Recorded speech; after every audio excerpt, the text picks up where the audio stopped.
Vino Vidi Vici, épisode numéro 11. Et aujourd'hui, on va découvrir une région, enfin on va parler d'une région, mais vous la connaissez sans doute, dont on n'a pas encore parlé sur cette chaîne. Et je vais vous faire une confession. La raison pour laquelle j'ai pas encore parlé de cette région, alors que pourtant c'est un des plus grands vignobles en superficie de France, c'est tout simplement que c'est une région que je n'affectionne pas trop. J'ai même peut-être des a priori, on va parler aujourd'hui de ça justement, des a priori dans le vin. Donc on va parler du Languedoc. Pourquoi moi, c'est pas forcément des vins qui me touchent d'habitude, même si il y a quelques flacons très intéressants, un très bon rapport qualité-prix, mais pour autant, je continue d'avoir des a priori. Alors c'est un petit peu bizarre de dire ça parce que a priori, quand on a des a priori, désolé pour la redondance, euh, en général, quand on a des a priori, ça veut dire que on s'en rend pas compte. Mais bon, en tout cas, mon raisonnement est biaisé systématiquement quand on parle des vins du Languedoc. Donc là, en l'occurrence, pour être plus spécifique, il s'agit d'un Pic Saint-Loup. Un Pic Saint-Loup, donc une appellation très récente, on va en parler, du Languedoc, où on fait de belles choses. Euh, Pas que, hein, comme partout, mais on fait de belles choses. Donc le château de Leuzière, on est en 2023. Ça va être un épisode peut-être un peu plus tranquille que celui de la semaine dernière, qui était plus polémique. Voilà, on alterne comme ça. Hop. Et là, voilà, on retourne sur quelque chose d'un peu plus classique, un vin français du sud de la France, du Languedoc, donc. Hop, il reste une petite goutte. Tiens. Voilà.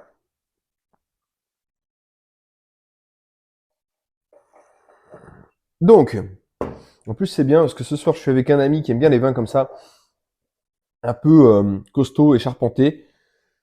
Enfin, j'ai toujours pas goûté, mais normalement c'est ce à quoi ça devrait ressembler. Donc, bah déjà le nez est assez agréable, très fruité, un peu sur un côté compote de fraises, framboise, donc des fruits rouges.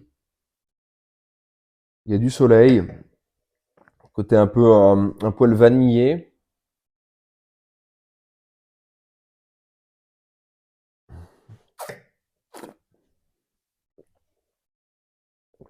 C'est bon. C'est à peu près conforme à ce que j'attendais.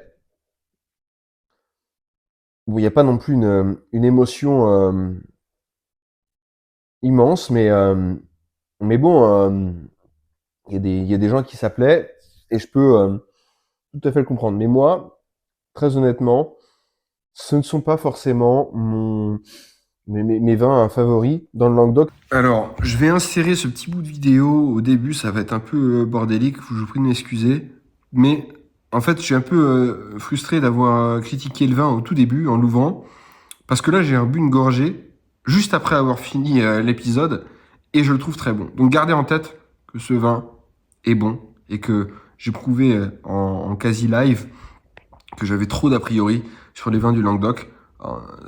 Ce Pic Saint-Loup est très bon et c'est une région où vous pouvez trouver des choses avec un très bon rapport qualité-prix. Bon, reprenons. Et en fait, il y a des raisons à ça par rapport à mes goûts, par rapport à la réputation du Languedoc, par rapport à la manière dont je bois le vin, par rapport à des choses avec lesquelles je le compare, parce qu'en fait, quand on va chez un caviste, voilà, ce vin-là, il est à entre 15 et 18 euros, je sais plus exactement.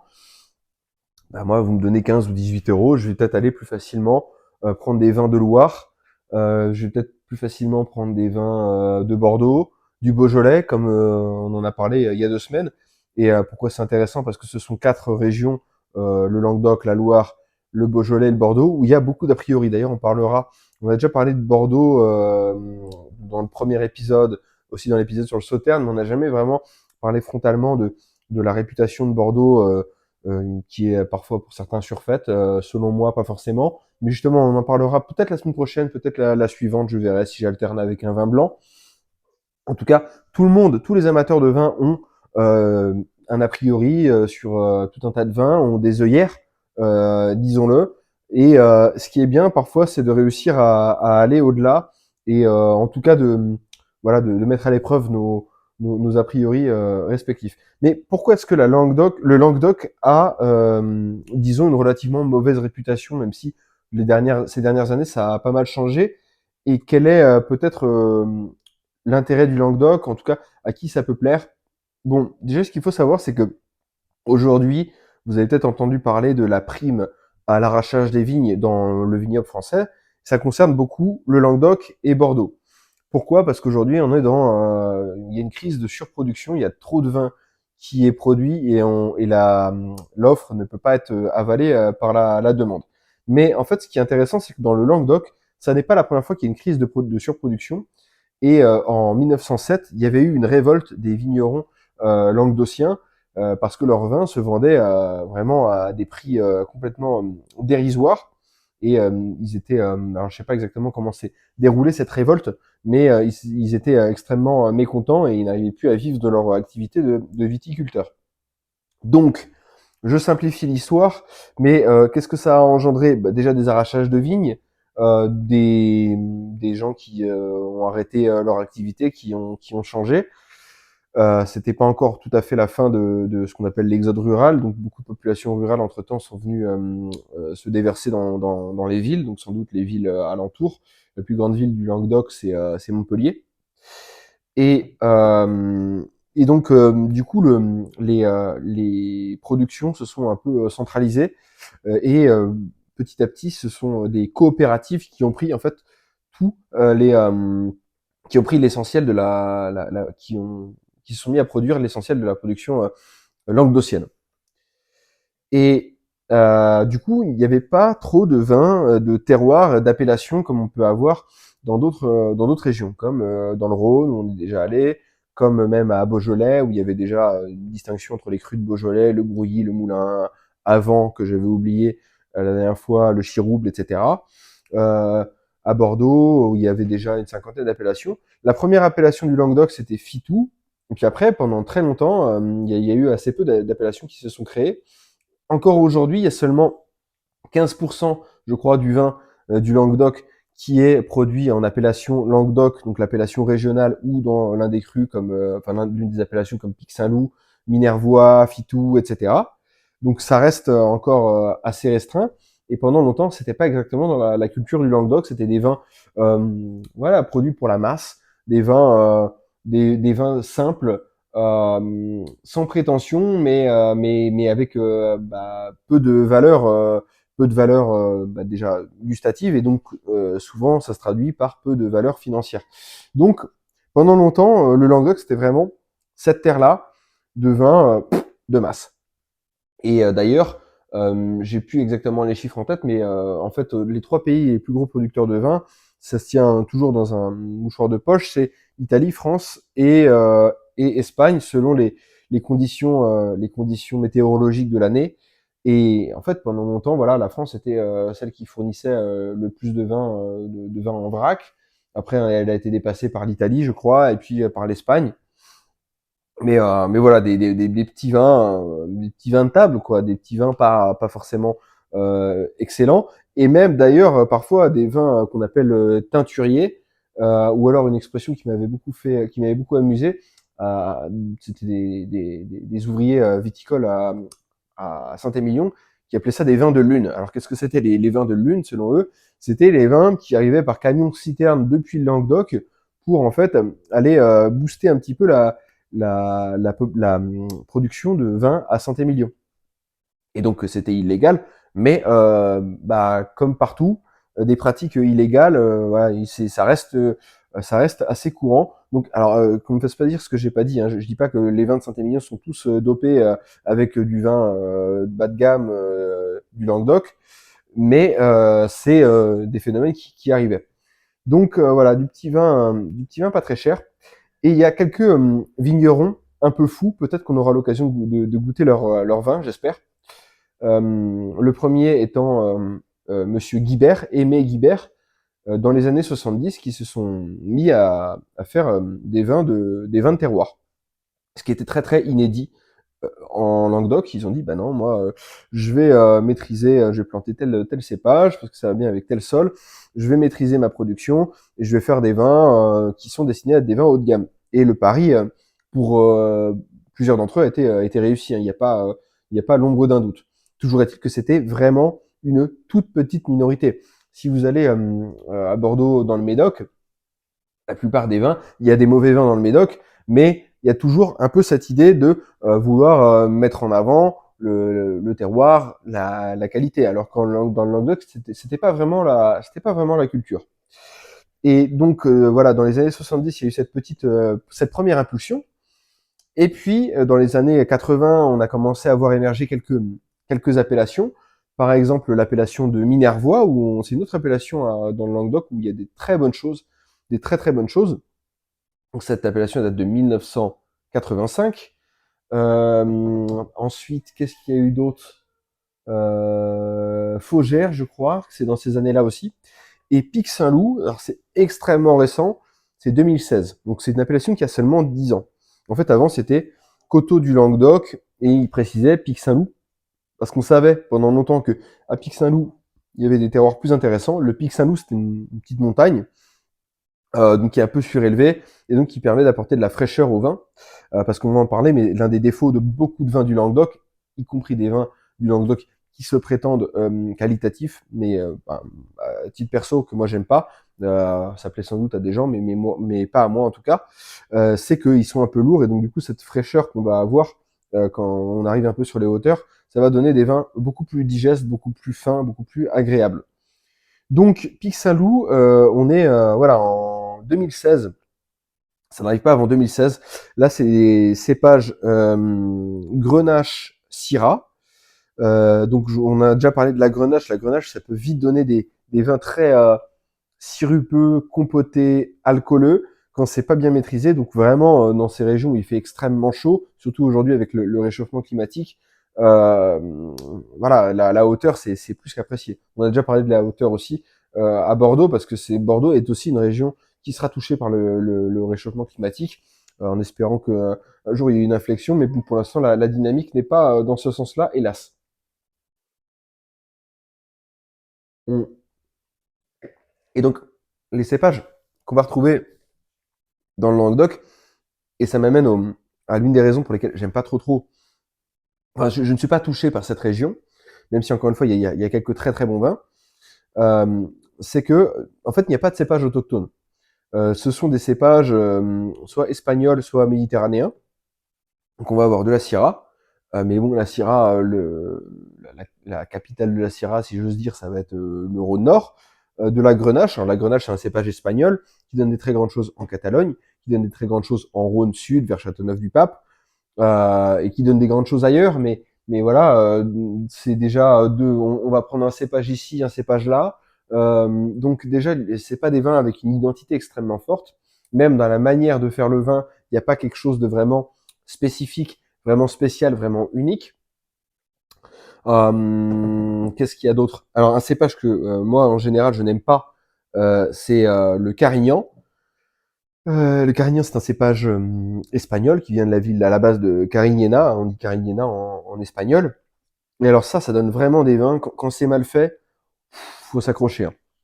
Des vins extrêmement compotés, solaires, alcooleux, déséquilibrés, on sent très peu l'acidité, vous savez pas l'acidité désagréable, comme si on mangeait, comme si on buvait un jus de citron, mais l'acidité qui vient contrebalancer un petit peu l'excès de sucre. Donc le Carignan, ça peut donner des grands vins, euh, mais voilà. Euh, Moi, si on me dit Carignan, euh, a priori, je vais me dire, il y a quelqu'un qui me sort une bouteille de Carignan sur la table. Bon, je suis poli, hein, je vais pas faire de grimace, mais à titre personnel, moi, c'est pas des vins que j'aime, c'est pas des vins qui me touchent, et ça va pas provoquer un pic de dopamine. Alors que si vous me mettez, je sais pas moi, un Nuit Saint-Georges, un Châteauneuf-du-Pape, allez, on va aller à l'étranger avec de la Grenache, un, un Montsante, des choses comme ça, ou un Barolo dont on a déjà parlé. Là, je vais dire, ok, la probabilité que ce vin me plaise beaucoup est quand même élevée et je suis content. À prix égal, à réputation, peut-être égal en tout cas par rapport aux deux bouteilles même. Donc il y a aussi ce problème-là avec le Languedoc, c'est qu'ils n'ont pas vraiment une identité extrêmement forte. En revanche, je trouve que ce sont des vins extrêmement intéressants pour débuter, déjà parce qu'ils sont relativement peu chers. On a quand même des bons vins, disons-le, pour une dizaine d'euros. Dans certaines régions, c'est impossible de trouver un bon vin à 10 euros. En Bourgogne, c'est impossible. En fait, je sais même pas si ça existe un vin à 10 euros en Bourgogne. Alors que là, à 10 euros, voilà, vous pouvez vous faire plaisir. Et à 15 euros en Bourgogne, vous pouvez avoir des mauvaises surprises. Alors que là, à 15 euros, il y a plein de vins dans cette gamme-là. Et c'est des vins qui sont faciles d'accès. Moi, quand j'ai commencé le vin, avant que je m'y mette vraiment à fond, quand mes parents me faisaient goûter, voilà, ci et là, aux alentours de mes 18 ans, moi, les Languedoc, j'étais là, ah putain, c'est génial, quoi, parce qu'il y a un côté très flatteur. Après, votre palais s'affine et vous trouvez ça un peu moins intéressant. Et donc du coup, vous êtes un peu en réaction à vos goûts. Vous pincez un peu le nez. C'est un peu un phénomène de snobisme, hein. Il y a cette phrase d'un sociologue français que vous connaissez peut-être, qui s'appelle Pierre Bourdieu. Il dit: nos goûts sont des dégoûts. Donc en fait, selon lui, je pense que c'est un peu extrême comme affirmation, mais c'est relativement vrai. On aime quelque chose que en opposition à quelqu'un d'autre. Donc en fait, quand quelqu'un vous dit: ah, moi j'aime pas le Bordeaux, Bordeaux c'est ceci, c'est cela, c'est un peu une manière de dire moi je suis telle personne parce que je n'aime pas ça. Moi je n'aime pas le vin nature, donc je sais pas quoi, je suis pas un bobo écolo, blablabla. C'est un peu des trucs un peu clichés, mais vous voyez là où je veux en venir. Donc le Languedoc, en tout cas, a quand même un intérêt indéniable, c'est que ce sont des vins faciles d'accès. Et en fait, pour moi, le Languedoc, ça devrait être à l'échelle de la France, un peu comme ce qu'on va retrouver en Italie avec le cépage Primitivo. Aujourd'hui, si vous allez dans les pizzerias ou si vous allez dans des pays où il n'y a pas de culture gastronomique, comme je sais pas moi, la Hollande, enfin, il n'y a pas de production locale, et donc du coup, si vous voulez du vin, ça sera forcément du vin étranger, donc la Hollande, le Danemark, la Suède, etc. Vous allez retrouver facilement du Primitivo. Et moi, j'ai une pointe d'agacement, de jalousie, parce que j'aimerais que ça soit des vins du Languedoc, même si moi je les aime pas trop. Je trouve que c'est une bonne porte d'entrée. Mais même sans aller jusqu'à au vin mal fait, au fait que ce soit une porte d'entrée, au fait que ce soit pas cher, au fait que ce soit des vins de débutants, il faut reconnaître que il y a quand même quelques vins, il y a quand même quelques très grands vins dans le Languedoc. C'est pas la majorité, je pense qu'en proportion ils sont largement moindres par rapport au Rhône, par rapport à Bordeaux, par rapport à d'autres régions moins connues, le Jura, la Corse. Donc il y a aussi des très grands vins. Je peux vous donner un exemple que j'ai en tête. C'est bon, vraiment le vin du Languedoc, le top du top du top du top. Ça s'appelle la Grange des Pères. J'ai eu le privilège de goûter ça une fois. C'était à Bordeaux dans un bar à vin, les quatre coins du vin. Si vous êtes à Bordeaux, un de ces quatre, allez aux quatre coins du vin. Vraiment, c'est un endroit exceptionnel. Ce qui est des œnomatiques, et on peut goûter vraiment des vins comme ça d'exception. Donc une petite dose, à l'époque c'était beaucoup moins cher. Une petite dose de 6 centilitres, ça devait être à peu près 10 euros, mais c'est suffisant pour goûter et se rendre compte de l'ampleur du vin. C'était de mémoire, c'était en 2019 et c'était un millésime 2013. Mais vraiment, c'était un vin d'une complexité exceptionnelle. J'aurais jamais dit que c'est un Languedoc à l'aveugle. Donc il y a des vins exceptionnels comme ça. Je vous ai parlé du Domas Gassac, donc il fait une cuvée de blanc et une cuvée de rouge. Il y a beaucoup de cépages différents dans ces vins. Il y a, je sais plus, une quinzaine de cépages. Ça varie un peu selon les années. Donc c'est assez intéressant. C'est un vin vraiment unique en rouge et en blanc. Donc il y a vraiment de grandes choses. Il y a aussi des vins que j'ai pas encore goûté, mais je sais que Père Rose, c'est vraiment un des vins mythiques de la région. Donc il y a quand même il y en a quand même quelques-uns qui ont de quoi faire valoir voilà un peu de qualité. Ma Julien aussi que je n'ai jamais goûté. Aussi un petit détail, hein, souvent on met ensemble le Languedoc et le Roussillon. Pour moi c'est un peu différent. Pour moi le Roussillon est déjà plus intéressant que le Languedoc en général, notamment parce qu'ils ont des vins mutés, donc des vins où on ajoute de l'alcool, un peu comme le Porto, et des vins oxydatifs. Bon, bref, on va pas aller jusque dans le Roussillon, on va rester dans le Languedoc. Et en général, en revanche, je dois dire quelque chose, c'est que Bon, les rouges, il y a quelques vins que j'aime bien, même si ça me fait rarement sauter au plafond. Mais je trouve qu'il y a d'excellents blancs à des très bons rapports qualité-prix, des blancs ronds en richesse, notamment avec le cépage Grenache blanc ou des assemblages avec un peu de Marsanne, de Roussanne, qui sont des cépages rhodaniens. Rhodanien, ça veut dire du Rhône. Donc, je trouve qu'il y a plus de choses intéressantes en blanc. Mais en tout cas, je trouve que c'était intéressant de parler de ce sujet des a priori dans le vin parce que vous voyez que même quelqu'un qui connaît, alors j'ai pas la prétention de tout connaître dans le vin, mais je pense pouvoir dire que je connais quand même pas trop mal le sujet, et ben on se fait avoir et en fait c'est bien de mettre à jour un peu son logiciel parce que moi pendant des années je suis passé à côté de vin parce que je disais je me bouchais le nez, j'avais un peu des grandes idées ça, ceci c'est trop cher, ceci c'est trop cela, etc. Et en fait, il suffit d'une exception pour contredire tout ce que vous pensez, quoi. Vous pouvez dire, moi j'aime pas les vins de Bordeaux, mais si vous êtes amateur de vin, je vous mets au défi de ne pas aimer tous les vins de Bordeaux.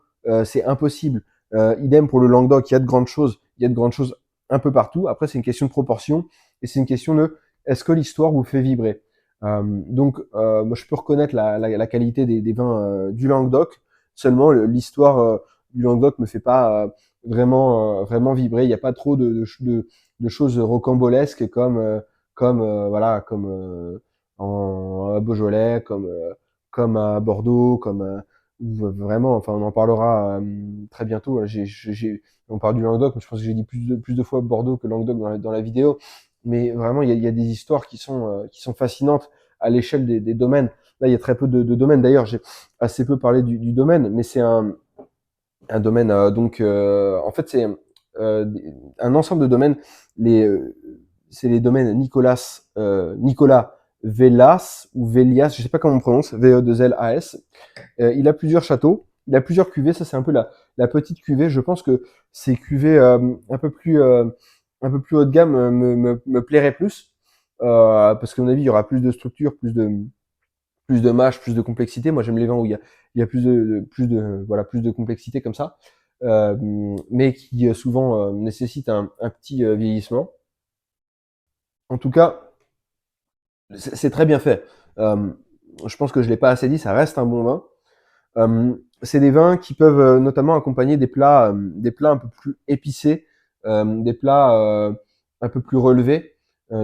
Si vous faites par exemple un tagine, un couscous ou des brochettes un peu épicées, ça peut être une bonne option. C'est des vins voilà que vous pouvez boire avec vos amis, qui sont simples. Que voilà, si vous avez des gens qui sont pas trop amateurs, mais vous voulez quand même boire un bon truc, c'est un bon compromis. Allez pas vous embêter à mettre un grand Bourgogne, même si c'est votre meilleur pote, parce que vous vous dites ouais, c'est ce qu'il y a de mieux et c'est ce que moi je préfère. Parce que si la personne elle apprécie pas, bah en fait elle passe pas un bon moment, vous passez pas un bon moment. Voilà, c'est des vins qui sont quand même très intéressants. Mais voilà, en tout cas les vins Nicolas Velas, je sais pas comment on prononce, je suis vraiment navré. Euh, c'est bien fait. Moi, je serais curieux. J'ai envie ça, c'est pas le vin que je vais mettre dans ma cave, que je vais acheter régulièrement, où je vais dire, voilà, tac, je sais pas quoi prendre, je vais prendre ça. Si je vais chez le caviste, je vais sans doute aller vers quelque chose d'autre, sauf si j'ai un tagine à faire ou autre. Mais par contre, je suis curieux de voir ce que ça donne. Et je sais que le caviste qui me l'a fourni vend très bien ce vin. Donc c'est un vin qui a un public et c'est normal parce que c'est bien fait. Et encore une fois, moi j'aimerais que ces vins-là, ces vins français, aillent. Bon, désolé, il y a un chien qui bugle derrière. Euh, je vais fermer la fenêtre. Voilà, on va les entendre un peu moins. C'est marrant, ils arrêtent d'aboyer maintenant. Bon, peu importe. Donc je disais, il a un succès et ça m'étonne pas. Et j'aimerais que ce succès il soit un peu plus international. D'ailleurs, une des raisons pour lesquelles les vignerons du Languedoc sont en crise, c'est que en fait, c'était des vins qui se vendaient très bien en Chine. En Chine, contrairement à ce qu'on croit, déjà les Chinois n'achètent pas tous les grands crus qu'on a en France. C'est relativement faux. Ils ont quelques domaines, des grands domaines, notamment à Vouvray, on a parlé du domaine Huette, c'était racheté par des Chinois. Je crois que là, récemment, ils ont racheté des vins en Bourgogne. Alors, c'est pas, ne me ravit pas, mais, euh, mais en tout cas, le cliché, quand ils achètent nos grands crus et qu'ils achètent nos bouteilles, nos grandes bouteilles, est un peu faux. Pendant très longtemps, ils achetaient surtout des Languedoc, des petits Languedoc, hein, pas des choses comme ça, des choses assez inintéressantes, enfin, que moi j'ai pas envie de boire en tout cas. Euh, et, euh, et en fait, ils se sont mis à produire du vin en masse. J'en ai goûté, je trouve ça très mauvais, hein, je suis désolé, alors peut-être qu'aujourd'hui c'est monté en gamme, mais j'ai trouvé ça vraiment infâme.